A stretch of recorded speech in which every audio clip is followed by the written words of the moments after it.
ओम शांति। ओम शांति। ओम शांति।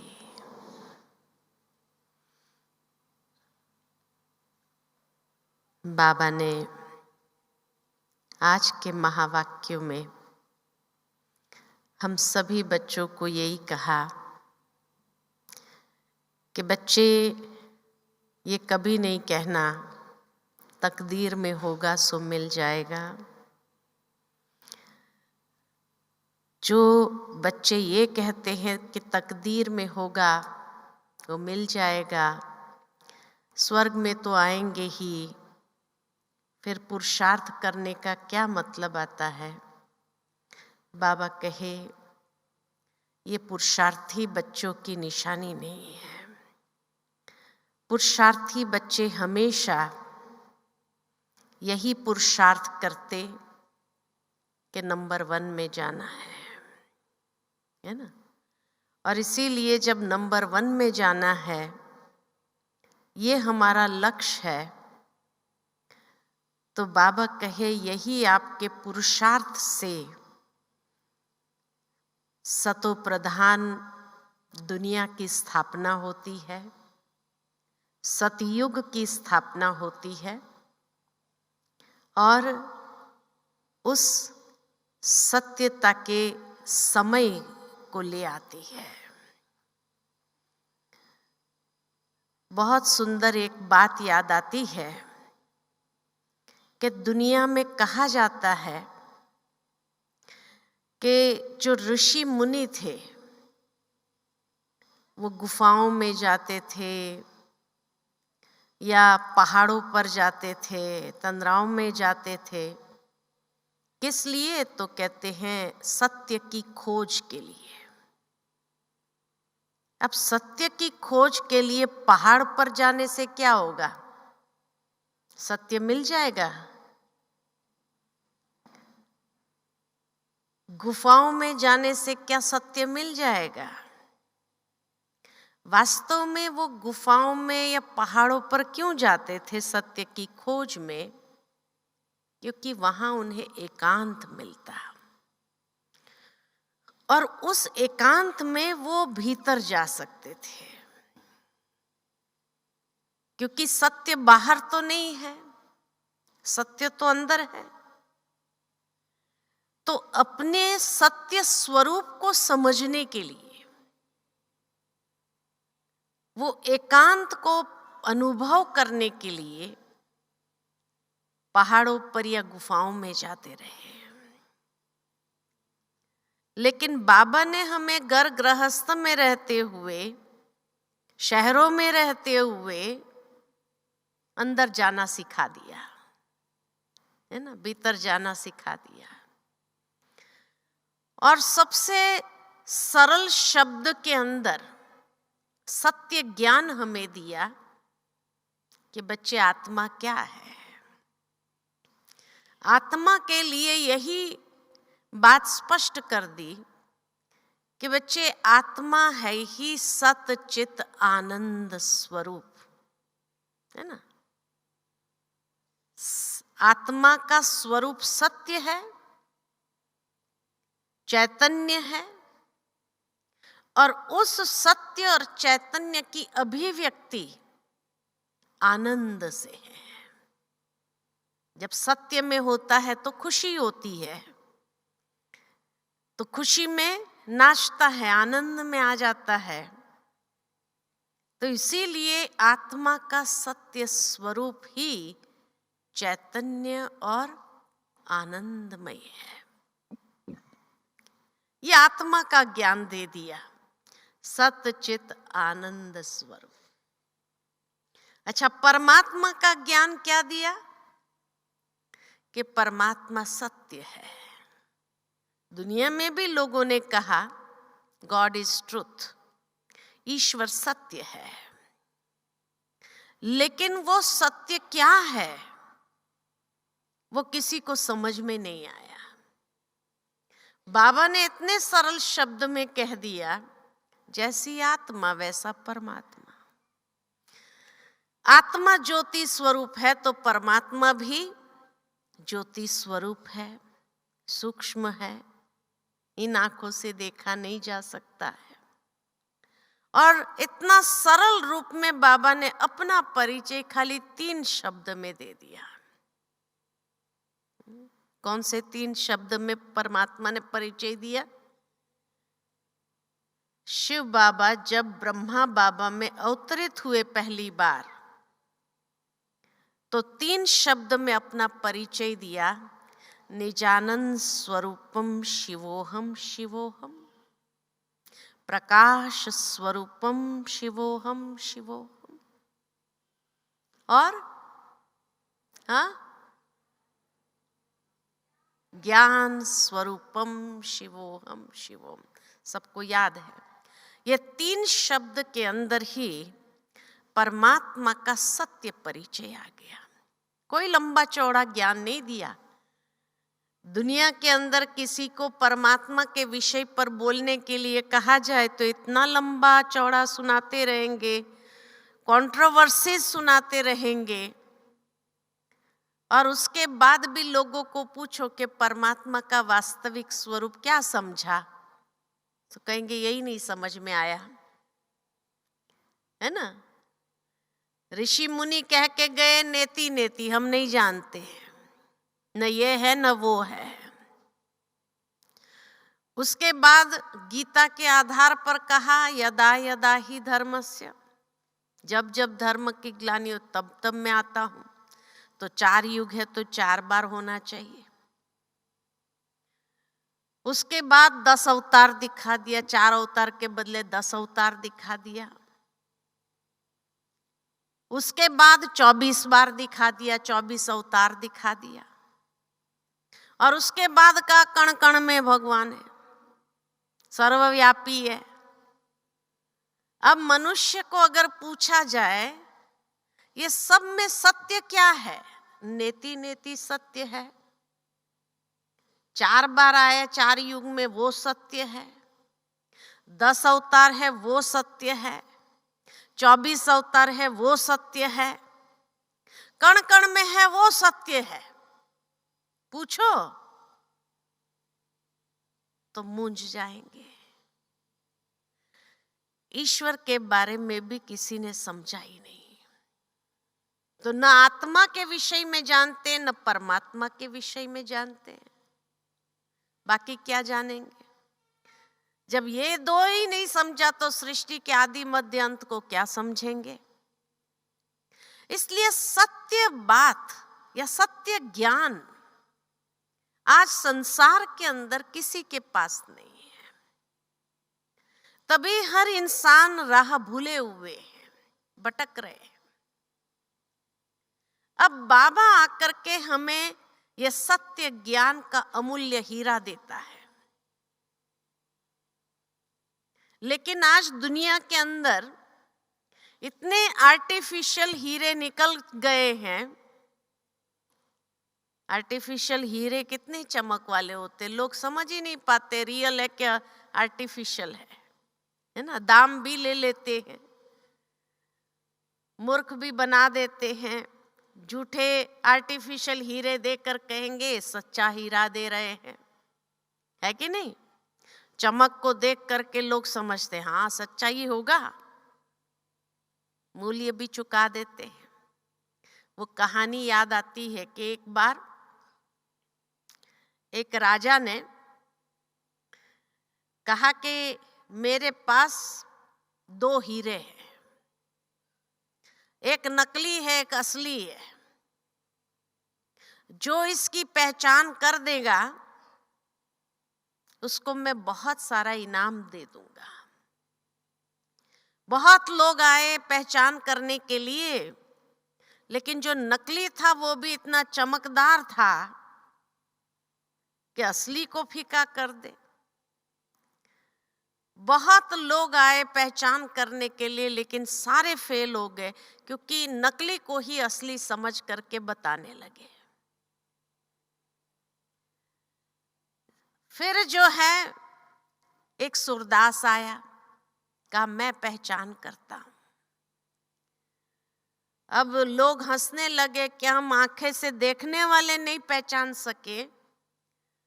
तुम तो सूरदास हो, तुम कैसे पहचानोगे? उसने राजा से कहा, मुझे भी अवसर तो देना ही चाहिए ना आपको, भले मैं नेत्रहीन हूं तो क्या हुआ? राजा ने कहा ठीक है।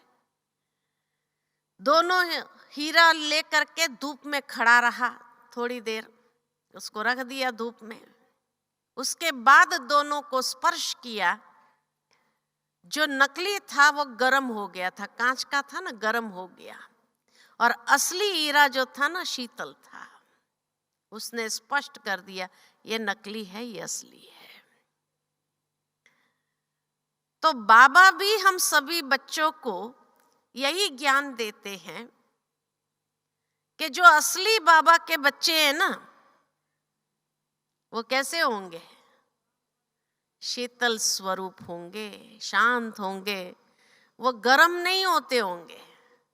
यहाँ कोई होता है गरम? हाँ, कोई छोटी सी बात पर गरम हो जाता है क्या? गरम तो नहीं होते हैं ना। भगवान ने चुन चुन करके निकाल करके कहाँ कहाँ कोने कोने से लिया है, असली को ही लिया है ना, नकली तो कोई नहीं है यहाँ पर। जो नकली होगा वो गरम हो जाएगा। आप अपने आप को देख लो, मैं असली हूं कि नकली हूं? पहचान कर लो अपनी।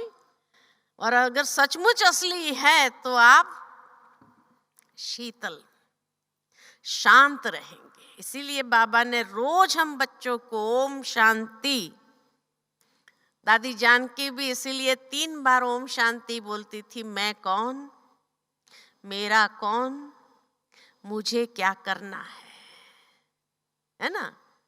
मैं कौन हूं?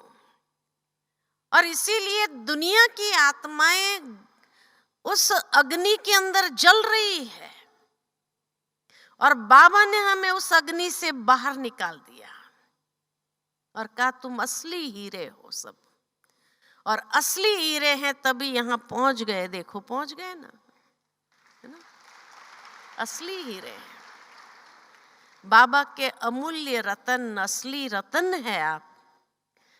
इसीलिए ये संकल्प यहां से ले लेना, अगर थोड़ी बहुत भी गर्मी आ जाती है ना तो क्या करेंगे? इस बार बाबा के टर्न में आए हैं तो क्या करेंगे? स्वाहा। ये संकल्प ले लेना कि आज के बाद मुझे गर्म नहीं होना है। लोग गर्म क्यों होते हैं?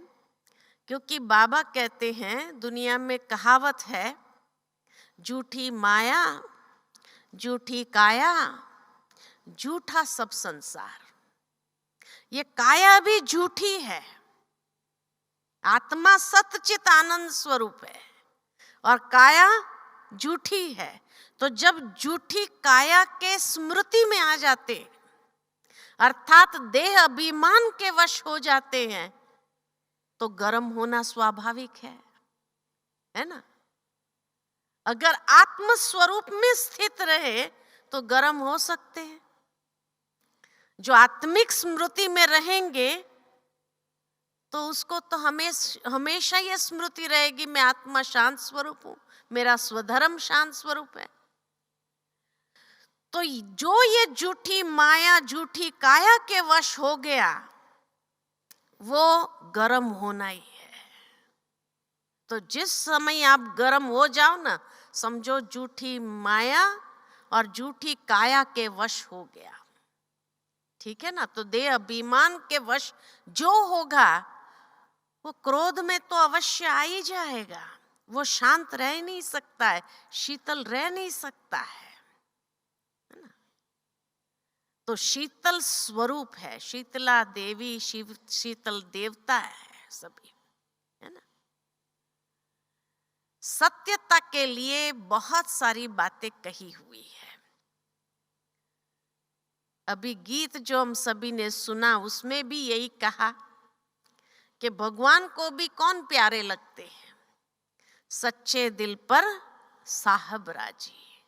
भगवान को भी राजी करने का सहज तरीका अगर है तो वो है सच्चाई। जितना आप सत्यता को अपनाएंगे उतना भगवान को राजी करना सहज है, नहीं तो भगवान राजी नहीं होता है। अच्छा, एक बात हम पूछते हैं, झूठ क्यों बोलता है इंसान? झूठ बोलना आसान है कि सच बोलना आसान है? झूठ बोलना आसान है या सच बोलना आसान है? सब अनुभवी है, कोई ये नहीं कह सकता कि हमें अनुभव नहीं है। झूठ बोलना आसान है या सच बोलना आसान है? हैं? सच बोलना आसान है। अच्छा, जो कहते सच बोलना आसान है वो हाथ खड़ा करो। अच्छा, जो कहते नहीं झूठ बोलना आसान है वो हाथ खड़ा करो। है, थोड़े है। हाँ, अगर सच बोलना आसान है तो सब सत्य बोलने वाले हैं, फिर तो कोई झूठ नहीं बोलता ना, कोई झूठ नहीं बोलता ना। सत्य बोलना तो आसान है ना। जो कॉम्प्लिकेटेड है उससे तो लोग हमेशा डरते हैं। भाई कॉम्प्लिकेटेड बात है ये, इसमें नहीं जाना ठीक है, यही कहते हैं ना। अच्छा बताओ, सच बोलना आसान है, झूठ बोलना आसान है? सच बोलना आसान है ना। तो आज के बाद सब सच बोलेंगे, फिर झूठ क्यों बोलते हैं लोग? हैं? झूठ क्यों बोलते हैं? कई लोग बात बात में झूठ बोलते हैं, बात बात में झूठ बोलते हैं, जिससे कोई मतलब नहीं उसमें भी झूठ बोलना है। डर से बोलते हैं, डर से झूठ बोलना चाहिए। अच्छा, एक बात कहती हूं आपको कि सच बोलना क्यों आसान है, झूठ बोलना क्यों मुश्किल है। इसको मैं बताती हूं आपको कि जो झूठ बोलता है ना, उसके लिए कहा जाता है उसको 100 झूठ बोलना पड़ता है, राइट है। अब 100 झूठ जो बोला वो हर बार याद रखना पड़ता है कि मैंने पिछली बार क्या बोला था। कितना टेंशन है, कितना टेंशन है। 100 बार झूठ बोल करके आप सोचो, 100वीं बार जब झूठ बोलता है तो कितना 100 बातें याद रखनी पड़ती है। मैंने 100 ये कारण दिए हैं झूठ बोलने के लिए। कितना टेंशन, कितना टेंशन होगा उस व्यक्ति को। उसके चेहरे पर खुशी रह सकती है? उससे तो सच बोल दो, उसके बाद टेंशन ही नहीं, याद रखना ही नहीं पड़ता है। आज वकील लोग पैसा क्यों लेते हैं पता है? झूठ बोलने के तो पैसे लेते हैं, क्योंकि उनको हर बार याद रखना पड़ता है। हर बार याद रखना पड़ता है कि ये जो मेरा क्लाइंट है उसके लिए मैं पहले केस में 2-3 बार ये झूठ बोल चुका हूं, उसी का पैसा लेता है। तो झूठ बोलने के पैसे हैं, सच बोलने के पैसे ही नहीं होते। समझा ना? तो इसीलिए सच बोलना आसान है, क्योंकि याद ही नहीं रखना पड़ता है, टेंशन की बात ही खत्म। आज अगर कोई कहे ना मुझे बहुत टेंशन है, इसका मतलब ये बहुत झूठ बोलता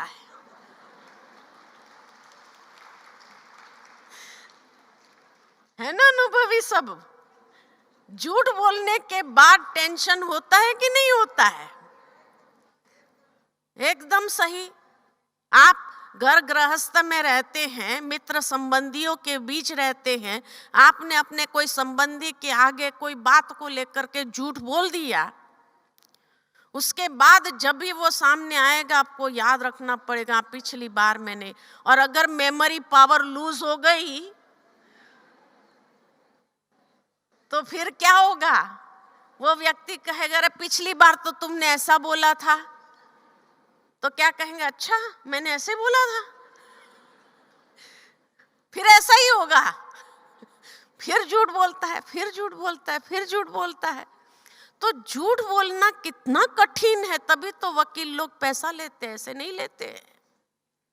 तो हम आपको यही पूछते हैं कि जब आप झूठ बोलते हैं आपको कितना पैसा मिलता है? कितना पैसा मिलता है बताओ? मिलता है? तो क्यों झूठ बोले? क्यों झूठ बोलना चाहिए? सच बोलो ना। सच बोलेंगे खुश रहेंगे। इसीलिए कहा सच तो बीठो नच। और भगवान को भी अगर प्यारे लगते हैं वो सच बोलने वाले, तो हम क्यों झूठ बोले? क्यों नकली बने? क्यों अपनी वैल्यू कम करे? और वो झूठ बोलने के बाद तो फिर गुस्सा आना ही है। कोई अगर आपको कह दे पिछली बार आपने ये बोला था, आज ये बोल रहे, तो गुस्सा आएगा कि नहीं आएगा? गर्म होंगे कि नहीं होंगे? जरूर हो जाएंगे। इसीलिए बाबा कहते हैं कि जब भी कोई झूठ बोलता है तो क्यों बोलता है, उसका कारण है डर। सत्य का सामना करने की शक्ति नहीं है उसके अंदर, सच को फेस करने की ताकत नहीं है, तो वो बहुत सहजता से झूठ का सहारा ले लेता है।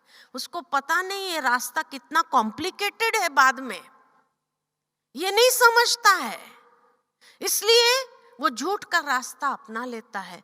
लेकिन बाद में अपने ही जाल में फंसता जाता है, और बाद में टेंशन के कारण क्या होगा? बीपी हाई हो जाएगा, डायबिटीज बढ़ जाएगा, 10 बीमारियां उसको जीवन के अंदर आ जाएगी, है कि नहीं? तो इसीलिए जो है वो सहारा तो उस समय झूठ का ले लेगा, डर है इसलिए झूठ का सहारा ले लिया। आज दुनिया में इसीलिए कहा जाता कि लोग है ना हमेशा सच सुनना चाहता है लेकिन सच बोलना नहीं चाहता है। बोलता नहीं है, सुनना जरूर है। सामने वाले को कहेंगे सच बोलना, झूठ नहीं बोलना। झूठ बोलेगा ना मुझे बहुत गुस्सा आएगा। सच बोल, सुनना चाहता है सच, लेकिन खुद को अगर बोलना पड़ा तो झूठ बोल देगा, है ना? तो हमेशा व्यक्ति झूठ तब बोलता है जब डर लगता है, उसको अंदर में कोई ना कोई डर सता रहा है, तब वो झूठ का सहारा लेता है। लेकिन बाबा जैसे हम बच्चों को कहते हैं कि बच्चे तुम अगर जानते हो कि सामने वाले ने झूठ बोला, समझ में आया कि ये झूठ बोल रहा है, आम लोगों को गुस्सा आ जाता, अच्छा मेरे सामने झूठ बोलता है तुम, है ना, गुस्सा आ जाएगा। लेकिन बाबा कहे कि तुम बच्चे शांत रहो, तुम्हारे अंदर शक्ति है। झूठ बोलने वाला खोखला है अंदर में, उसमें ताकत नहीं है, इसीलिए तो उसने झूठ का सहारा लिया। तो उस समय आप शीतल स्वरूप बन जाओ, और शीतल स्वरूप हो करके आप सच्चा हीरा बन करके कहो कोई बात नहीं, ठीक है। उसके बाद आप देखेंगे वो व्यक्ति आधा घंटा अंदर में उसके युद्ध चलेगी कि मैं तो नाहक डर रहा था, साहब ने तो कुछ कहा ही नहीं, ठीक है कह दिया, अगर मैं सच भी बोल देता था तो भी ठीक है कह देते थे, है ना, मैं फालतू डर रहा था। अंदर में उसको द्वंद चलेगा, क्या करूं, अभी भी जाके बता दूं नहीं बताऊं, कल तो पता चली जाएगा, और कल पता चले तो और ज्यादा गुस्सा होंगे। आधा घंटा ये द्वंद के बाद क्या करेगा? वो जाएगा अपने सर के पास और कहेगा सर एक बात कहनी थी। वो कहेगा अच्छा बताओ। कहेंगे बात ऐसी थी, ऐसा हुआ था, इसलिए ऐसा हुआ। सारी बात स्पष्ट करने के बाद क्या कहेंगे? वो सर क्या कहेगा? बाबा का बच्चा होता है तो क्या कहेगा? चलो अच्छा किया तुमने मुझे बता दिया, बहुत अच्छा किया, पहले बता देता था तो और अच्छा होता था, कोई बात नहीं, अभी भी बता दिया ना, बहुत अच्छा किया। अब आपने उसको अच्छा किया कहा, अब उसका डर बढ़ेगा या कम होगा? कम होगा। दूसरी बार शायद उसको सच बोलने में 15 मिनट लगे, एकदम से संस्कार थोड़ी छूट जाता है, 15 मिनट लगे, उसके बाद उसका डर जैसे खत्म होगा तो वैसे वो सच बोलना शुरू करेगा। तो किसी व्यक्ति को आपने सच बोलना सिखा दिया तो ये पुण्य का काम किया कि नहीं किया? वो पुण्य का खाता जमा हुआ। साथ ही साथ वो व्यक्ति अंदर से दुआ देता है कि चलो मेरे अंदर का डर समाप्त किया। तो जैसे ही डर समाप्त हुआ तो अंदर से दुआएं मिलती है, तो पुण्य जमा होता है, दुआएं जमा होती है, तो कितना सहज है ये, तो है ना। तो इसीलिए आज के बाद अंदर से सशक्त बनना है, अंदर से हमें शक्तिशाली बनना है। और जो भीतर से शक्तिशाली होगा उसको डर होगा नहीं, और डर के आधार पर उसको झूठ का सहारा लेना नहीं पड़ेगा, मुक्त हो जाएंगे। बाबा ने हम सब बच्चों को, हम भी पहले झूठे ही थे ना, दुनिया में जब थे बाबा के बनने से पहले कैसे थे हम लोग? झूठे ही थे। बाबा के बनने के बाद कितनी ताकत आ गई अंदर में, सच्चाई की ताकत आ गई। और इसीलिए जब सत्य ज्ञान की शक्ति आ गई, आत्मा के सत्य स्वरूप की शक्ति आ गई अंदर में, तो भय नहीं है, कोई भी बात का भय नहीं है। इसीलिए भगवान के दिल को भी जीत सकते हैं, भगवान उसी बच्चों पर राजी होते हैं। लेकिन एक बात जरूर है, एक बात जरूर है कि सच की नाव हिलेगी डोलेगी जरूर, डूबेगी नहीं, लेकिन हिलेगी डोलेगी जरूर। परिस्थितियां अनेक आएगी आपको हिलाने के लिए कि आप झूठ का सहारा पकड़ लो, है ना। झूठ के सहारा पकड़ने के लिए आपको जैसे वो परिस्थितियां हिला हिला करके, या कोई व्यक्ति हिला हिला करके क्या करेगा? परीक्षा लेगा। परीक्षा जरूर देनी पड़ती है, और उस परीक्षा के कारण लोग डर जाते हैं कि परीक्षा नहीं देनी है। लेकिन बिना परीक्षा दिए आगे बढ़ना तो मुश्किल है। आज इंसान जीवन के अंदर क्या चाहता है? सफलता की मंजिल को प्राप्त करना चाहता है ना, सफल होना चाहता है। कोई व्यक्ति है जो असफल होना चाहता है? नहीं, सफलता चाहता है, राइट। अब सफलता चाहता है तो भाई सीढ़ी जो लेता है सफलता की मंजिल पर पहुंचने के लिए, जो सीढ़ी लेता है वो सीढ़ी मजबूत होनी चाहिए, तभी ऊपर एक एक पैर रख के चढ़ेगा तो सफलता की मंजिल पर प्राप्त पहुंच सकेगा। लेकिन अगर सीढ़ी कमजोर लिया उसने, जो आधे तक पहुंचने में भी अगर टूट जाए तो उस मंजिल को कभी प्राप्त करेगा? कभी नहीं प्राप्त करेगा। ठीक इसी तरह झूठ बोलना कमजोरी है, भय लगना कमजोरी है, जिसके कारण झूठ बोलता है इंसान।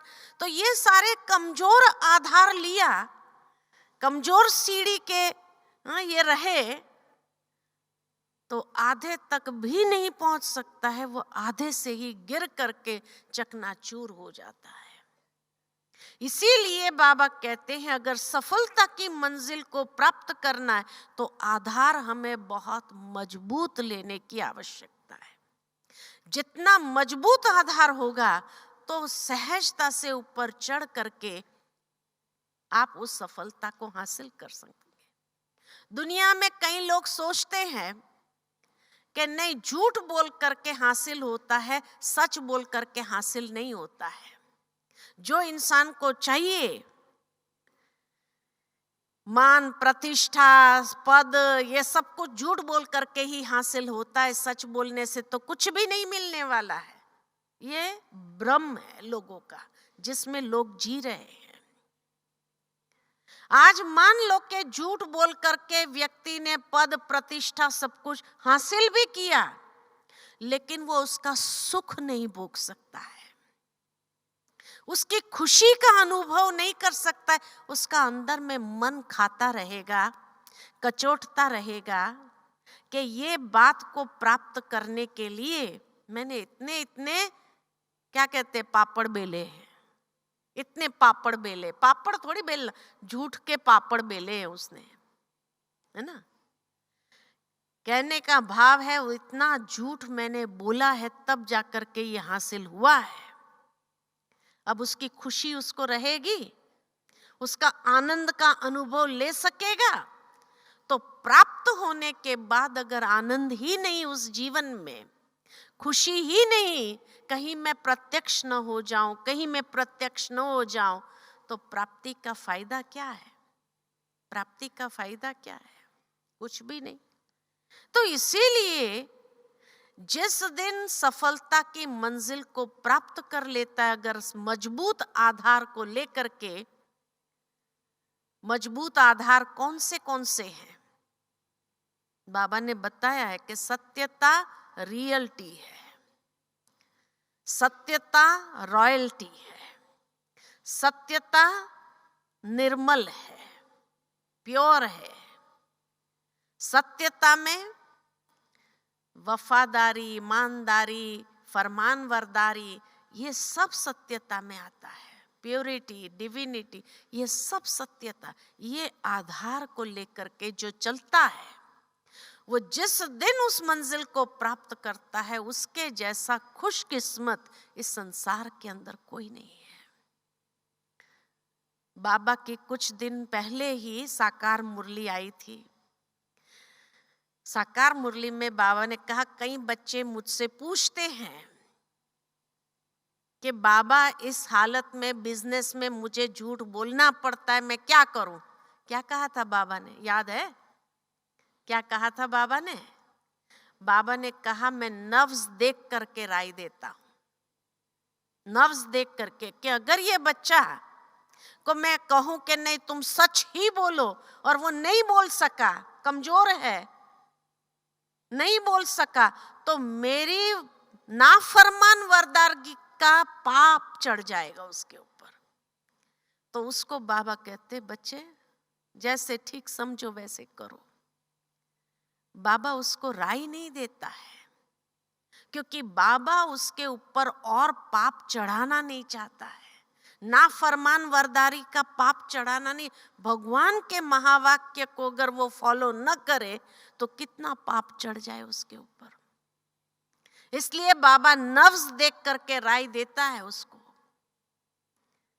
बाबा उसको ये नहीं कहेगा तुम सच ही बोलो, क्योंकि बाबा जानता है उसमें ताकत नहीं है सच बोलने की, और उसको फिर नहीं बोल सकेगा तो और ज्यादा परेशान हो जाएगा, और ज्यादा ये हो जाएगा।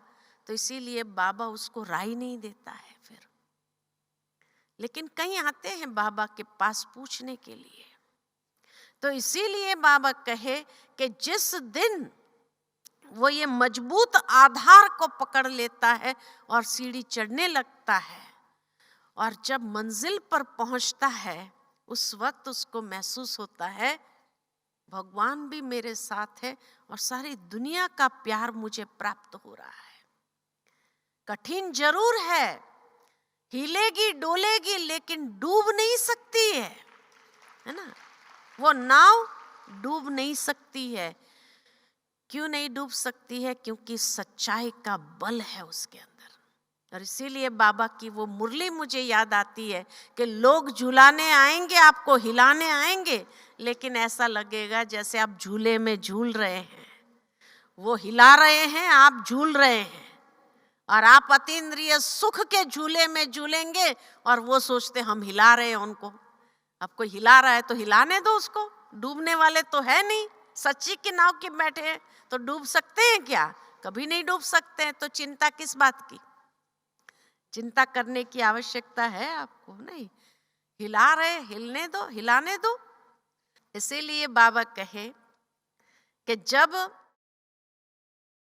इस मजबूत आधार को लेकर के आप चलते हैं तो सत्यता में जो सभ्यता, सत्यता को अगर सिद्ध भी करना पड़े, सभ्यता पूर्ण करो, अर्थात रॉयल्टी के साथ, धैर्य से, मधुरता के साथ, नम्रता के साथ उसको सिद्ध करो, शीतल होकर के सिद्ध करो। दुनिया में अक्सर जो झूठे होते हैं ना, वो कैसे सिद्ध करते हैं? हाँ, अपने बात को सिद्ध कैसे करते? लड़ाई करके, जिद में आकर के, जिद में आकर के वो सिद्ध करने का प्रयत्न करता है। लेकिन बाबा ने बहुत अच्छी बात एक कही थी कि बच्चे, सत्य स्वयं में सिद्ध है, उसको सिद्ध करने की जरूरत नहीं पड़ेगी आपको, है ना। जिस तरह अगर मान लो कि सूर्य है, चमक रहा है, सूर्य को कोई छिपाने का प्रयत्न करे, वैसे सूर्य छिप नहीं सकता है। अगर घने बादल भी आ गए तो भी थोड़ी देर के लिए छिप सकता है, बाकी सूर्य कभी छिप नहीं सकता है ना। हाँ, कोई अगर सोचे कि भाई मुझे सूर्य का प्रकाश देखना ही नहीं है, अपने खिड़की दरवाजे, घर के सारे खिड़की दरवाजे टाइट बंद करके रख दूं मैं, ताकि मुझे उस सत्य का सूर्य दिखाई न पड़े। लेकिन अगर टाइट होकर के अंदर बैठ जाएगा इंसान, सूर्य की धूप में ही नहीं जाएगा, तो क्या होगा? बीमार पड़ेगा। सत्य का प्रकाश जरूरी है लाइफ में, नहीं तो बीमार पड़ जाएंगे। आज कई लोग जो डिप्रेशन के शिकार बन रहे हैं, क्यों बन रहे हैं? कहीं ना कहीं कोई झूठ अंदर में उनको खा रहा है, सोच रहे हैं, इसलिए बार बार सोच सोच करके डिप्रेशन के शिकार बन रहे हैं।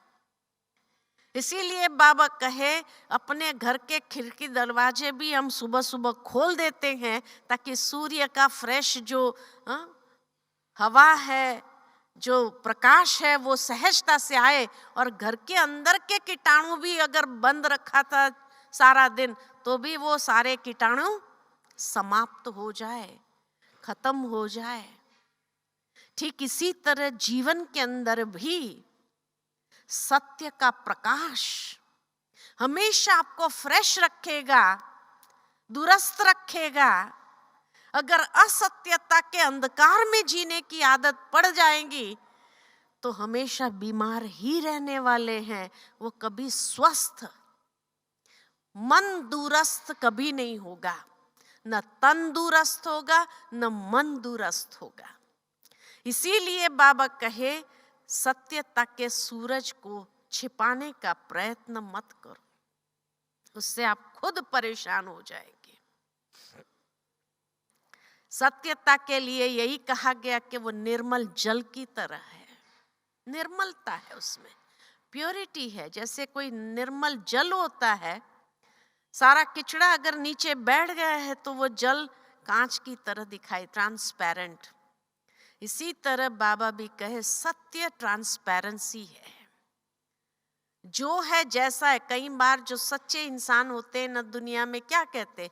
मेरी जीवन एक खुली किताब है, कोई भी पढ़ सकते। ये सच्चाई है। हम अपनी किताब को बंद करके रखे, किसी को पढ़ने ही नहीं देना चाहे, ऐसा नहीं। खुली किताब हो, कोई भी पढ़ सकता है उसको। इतनी ट्रांसपेरेंसी हो, इतनी निर्मलता हो, इतनी क्लैरिटी हो इसके अंदर, पवित्रता समाई हुई हो, है ना। तो इसीलिए बाबा कहे, न इस सत्यता के सूरज को ढकना है, छुपाना है, लेकिन हाँ, बोलने की एक सभ्यता जरूर चाहिए। कई बार कई लोग इस नशे में आ जाते हैं, हमारे पास सत्य ज्ञान है तो हम जाकर डायरेक्ट किसी को बोल दे, हाँ भक्ति नहीं करो, भक्ति छोड़ दो। आज भी बाबा ने क्या कहा? किसी को भी डायरेक्ट नहीं कहना है कि तुम भक्ति छोड़ दो। अपने आप जैसे वो सत्य समझने लगेगा, अपने आप उसकी भक्ति छूट जाएगी। तुम्हें कहने की जरूरत नहीं है कि तुम भक्ति नहीं करो। क्यों कहते हैं हम? तो उस नशे में आकर सत्य को प्रत्यक्ष करने का प्रयत्न नहीं करो।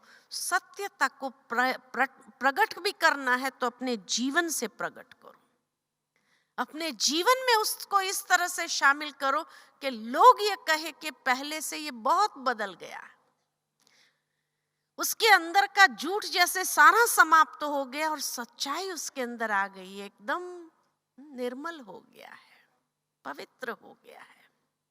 तो हमारे कर्म, हमारा जीवन बोले ये नहीं कि हम खुद में तो झूठ में भरे पड़े हैं और दूसरों को कहो ये सत्य ज्ञान है, आज से तुम ये भक्ति छोड़ दो, फलाना देवता छोड़ दो, इसको छोड़ दो, इसको। ये ज्ञान को प्रत्यक्ष करने का तरीका नहीं है, ये तरीका नहीं है।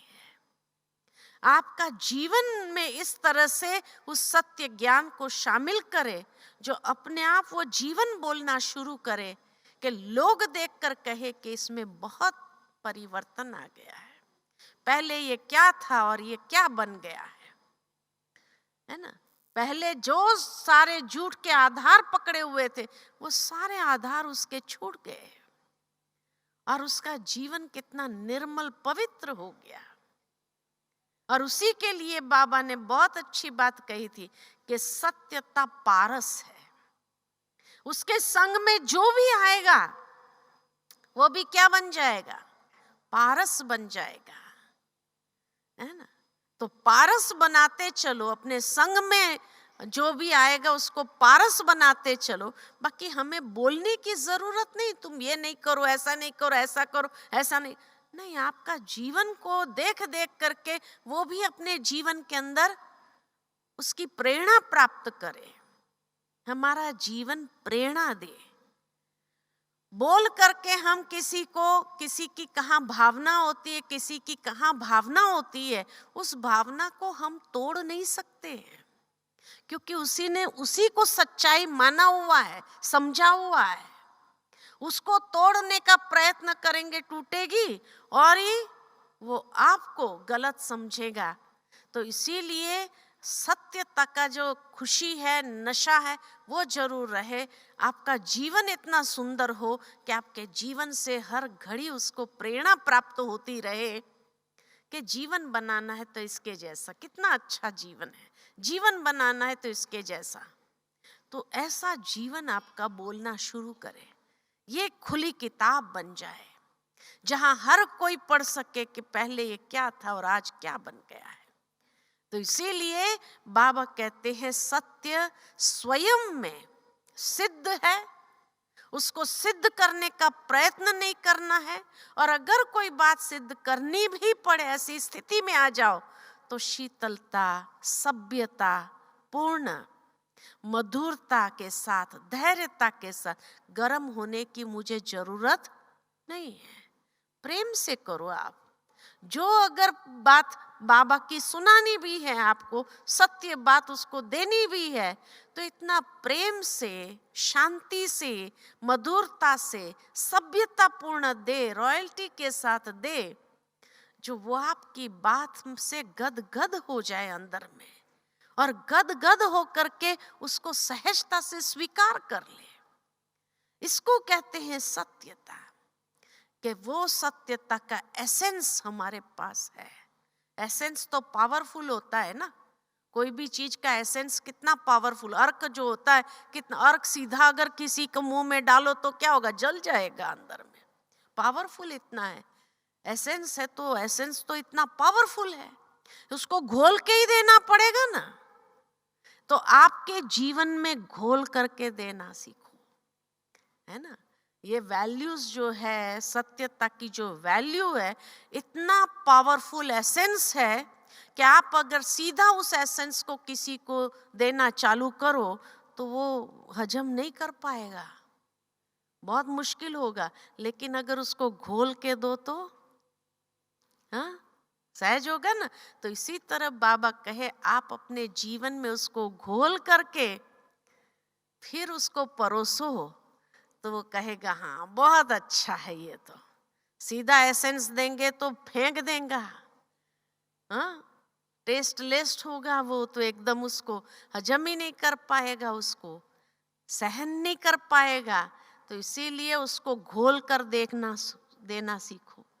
और बाबा ने हमको यही सिखाया है कि ये सत्य ज्ञान जो है उसको अपने जीवन में, अपने कर्म में घोलना सीखो। जितना उसको घोलते जाएंगे आप दूसरों को देंगे बहुत सुंदर, देखो इनका जीवन कितना सुंदर है, यही कहेंगे। ठीक है ना। तो इसीलिए आज के बाद, जैसे आज बाबा ने मुरली में कहा, किसी को सीधा नहीं कहना है, कुछ भी नहीं कहना है सीधा, आप अपने जीवन में कह समाते हुए, घोलते हुए उसको शांति से, प्रेम से, आनंद से, खुशी से वो प्रत्यक्ष करो, तो उनको भी लगेगा कि हमारे जीवन तो जल रही अग्नि के अंदर, कोई ईर्ष्या की अग्नि में जल रहा है, कोई क्रोध की अग्नि में जल रहा है, कोई द्वेष की अग्नि में जल रहा है, और इनका जीवन तो कितना सुंदर है। तब उनको प्रेरणा मिलेगी कि मैं भी अपना जीवन ऐसा बनाऊं, है ना, क्योंकि अग्नि में जल जल करके अब परेशान हो रहे हैं। अग्नि में जलने के बाद कोई शांति अनुभव करता है? परेशान। तो इसीलिए बाबा कहे आपके जीवन उनके लिए एक ऐसा उदाहरण बने जिसके आधार से वो उसको सीखते हुए, उसमें उसको देखते हुए वो अपने आप को भी ऐसा बनाने का प्रयत्न करे। तो ये है सत्य ज्ञान का प्रत्यक्ष स्वरूप। ठीक है ना? तो आज के बाद झूठ बोलेंगे कोई? क्या बोलेंगे? सच बोलेंगे। ताकत है ना, हिम्मत है, ताकत है, शक्ति है कि बहुत मुश्किल होगा। हाँ, कोई अगर आपको कहे थोड़ा हमारे लिए इतना झूठ बोल दो, तो क्या करेंगे? उसको पहले पूछना कितना पैसा मिलेगा। भाई झूठ बोलने का तो पैसा चाहिए ना हमको, कितना पैसा देंगे झूठ बोलने का। तो इसीलिए जो है हमेशा अपने जीवन को इतना सुंदर बनाओ, निर्मल बनाओ, रियल बनाओ, जो कोई आपको ये नहीं कहे कि आप मेरे लिए इतना झूठ बोल दो, है ना। और आप जो है स्वयं का जीवन ऐसा बना दो कि आपके संग में अगर वो भी आए ना, तो पारस के संग में वो लोहा भी पारस बन जाए, पारस बन जाए। आपके पास ये सत्य ज्ञान का पारस मणि है। ये पारस मणि बहुत पावरफुल है, इसीलिए ये पारस मणि को आप संभाल के रखो अपने पास, अपने जीवन में उसको घोलो, और आपके जीवन को देख करके उसको समझ में आए कि ये पारस मणि मुझे भी तो दो, मुझे भी दो, मैं भी अपने जीवन को ऐसा बना दूं। और ऐसे ही बाबा कहे ये युग को बदलेगा, सत्य ज्ञान ही सतयुग लाएगा, प्रकृति को सतो प्रधान बनाएगा, और आपके संग में जो आत्माएं आएंगी वो भी सतो प्रधान सात्विक बनने लग जाएंगी। तो इतना पावरफुल पारस मणि आपके हाथ लगा है, अब उसके ऊपर झूठ की परत लगा लगा करके उसका प्रकाश छिपाने का प्रयत्न नहीं करना है। ठीक है? ठीक है ना? अच्छा, ओम शांति।